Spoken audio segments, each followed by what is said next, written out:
Ink's here, ink's there, ink, ink everywhere.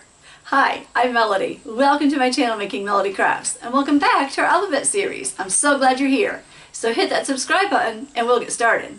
We're down at the craft table, ready to talk about my favorite inks and the inks in my craft room. I've got 4 different types and examples of each. This is not an exhaustive list, but it's the inks that I like in my craft room and inks that work for me as a paper crafter, as a card maker. We've got some archival ink, and these are a hybrid ink, and we'll talk more about those in a minute. We've got embossing inks, pigment inks, and we'll talk more about those in a minute and what they're good for.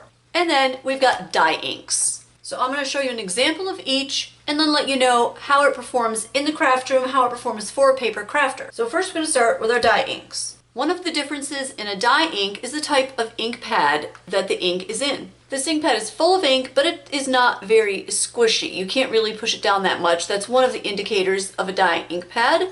And also it has almost like a linen covering on the top. But I want to show you another one that's a little bit surprising. So this is an archival dye ink made by Colorbox. Now this ink pad is different. It's a little bit foamy. I'm going to go ahead and press the stamp in here just so that you can see what happens with this type. See how it kind of leaves the impression of the stamp there?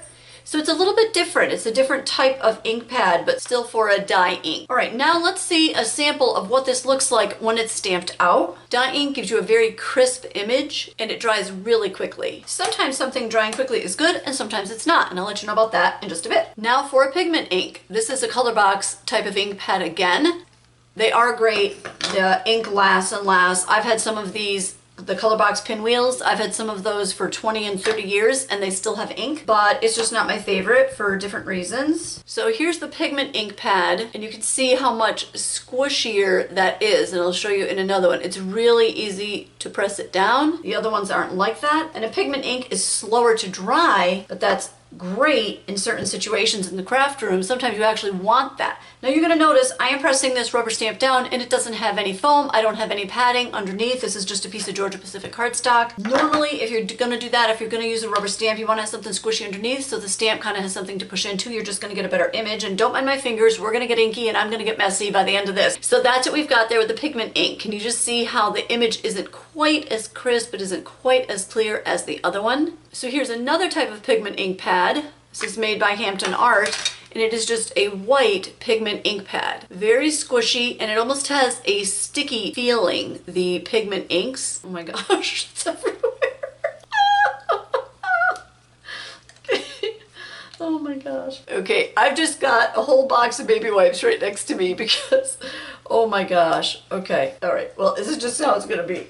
all the fun and games you're used to in my videos, so enjoy. All right, let's move on to some alcohol inks. Anytime that you have a Sharpie marker, you have an alcohol marker. Now, it's not like a Copic. Copics are an artist grade, high quality marker made in Japan, and the thing that sets them apart from something like a Sharpie is the nibs. The nibs on a Copic are just beautiful and they're meant to last a long time because this is refillable. They are a little bit expensive. This is the Copic Sketch, but there are other ones. I don't want to get into markers too much right now, but I just wanted to use this as an example. They do have ink pads that have alcohol ink in them, and that would just be a regular ink pad filled with an alcohol ink. StazOn is one of the types of that, but I just haven't really felt a need to get that. So I've got a clear stamp here and I've got an alcohol marker. So if you're squeamish, look away.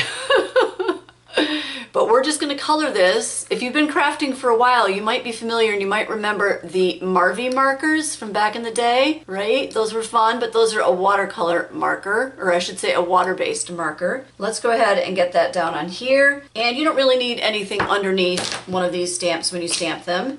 So that's what that looks like if you color it with a Copic and then stamp it. I have not tried that with any other types of alcohol markers, but if you want to, that's your choice. Do what you want. I'll just add this in for free.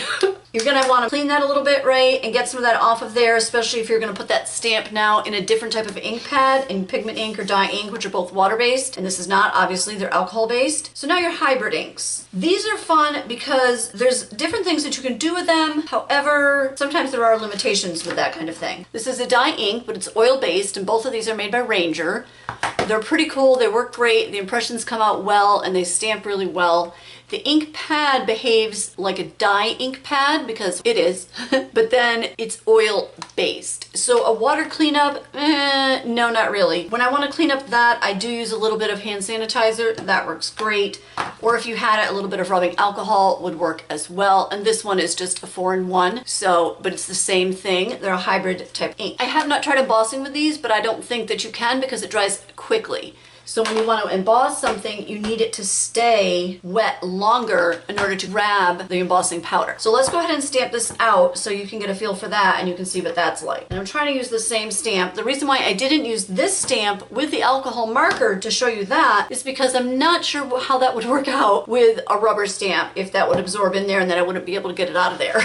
So let's try this. This is the Lighthouse stamped in the hybrid ink and the Ranger Archival. You can see everything pretty clearly. So a couple more things that I want to share with you, things I want to let you know, things that you're going to want to know if you're a paper crafter, card maker, or you want to be. Anytime that you're going to use a stamp that has text on it, you want an ink that's going to give you a nice, crisp, clear image. So first I'm going to stamp this in this one. And just in case there could be a difference with seeing it in another color, let's try that. This is what we've got with the stamp that has text in there. You can see how there's a little bit of smudging. It's not that easy to see. If you're going to do anything with sentiment, with text on it, letters and words, especially when they're teeny tiny like that, you know, big letters like that, no, probably not. But the Memento ink. This is a dye ink. This is Memento Tuxedo Black, made in Japan. This is super amazing. I got it for $6.50. Obviously, it retails for all sorts of different prices. So now this is what this is like on the inside. So it's a dye ink pad. So it's got that like almost like a linen top to it. Now let's stamp that out. Can you see that? How much clearer that is? So that's with the Memento ink. And if you're coloring with Copics or any kind of an alcohol marker, you stamp it first in a Memento, and if you wanted to color it in and it was done with a Memento ink, it won't fade, it won't bleed, it won't smear. That's been my experience. It's really great. Pretty cool, right? Like holding my breath to hold that still. I did have coffee today. Now we know for text, we want that. For sentiments, we want the Memento, and that comes in a larger ink pad, as any of these that you see in a giant ink pad also come in small ink pads, so they come in all different sizes. All right, let's pop back over to the Ranger Archivals, to one of the hybrid inks. These are good on many different surfaces, and it is kind of surprising to me. I actually went to the website, listened to the whole thing. They have a neat little video there if you want to check that out. But these work on glossy surfaces, cardstock, coarse, craft metal, fabric, and thick cardstock, any type of that, of course. So that is really great. All right, now I've got something that is glossy and fabric. It's just a little piece of ribbon, and let's see what happens. I've never done this before. I've never tried this out, so what better time to do it than when you're making a video? I say that's just the best time. So here we go. We've got our hybrid ink, and I think I'm going to go for the black marble ink. Let's stamp it on down there and see what happens. So it works on fabric and it works on glossy surfaces. We're going to find out if it works on glossy fabric right here, folks. You're seeing it for the first time. Well, the first time in my house. You ready? Should we pull this off? I'm kind of like, maybe I should leave it there for like 20 minutes and come back. Here we go. Get out of town. Check it out. Glossy fabric. And it worked. Oh my gosh, I have not tried that before. Got it tested on ribbon and we've got it tested on glossy stuff. So now we know it works on glossy fabric. Super amazing. Also worth the money in my opinion. So excited. You just want to stretch your inks and your supplies as much as you can, right? Well, I do. I'm guessing everybody does. I want you to know. I want you to be in the know on this stuff. Embossing ink. Your embossing ink will usually be tinted, but not always, and that's just so you can kind of see where you're putting it. And if you want to see a video about embossing, I'll link it here. Can you see that there, the shine? So that's the embossing ink there. And just for you, because I really want you to be able to see how this works. So the embossing powder is on there, and now we tap it off, and that's what it's like before you use the heat tool on it. You want that ink not to dry for a while, because if it did, the embossing powder would not stick to it. So it's really important that it's like that, that it has those qualities and those properties. Even if you had some packaging, you know, you don't need a bunch of fancy things to do all of this.